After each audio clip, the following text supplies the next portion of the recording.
New information in the case against a Raleigh man accused of shooting and killing a man in his neighborhood. Police are now hoping to go through suspect Chad Copley's cell phone, his cloud storage, and Facebook account.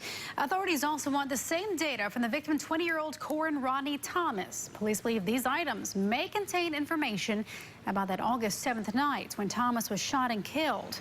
In 911 tapes, Copley is heard of complaining of, quote, hoodlums who said he was going to fire his weapon to protect the neighborhood. Copley is expected back in court later this month.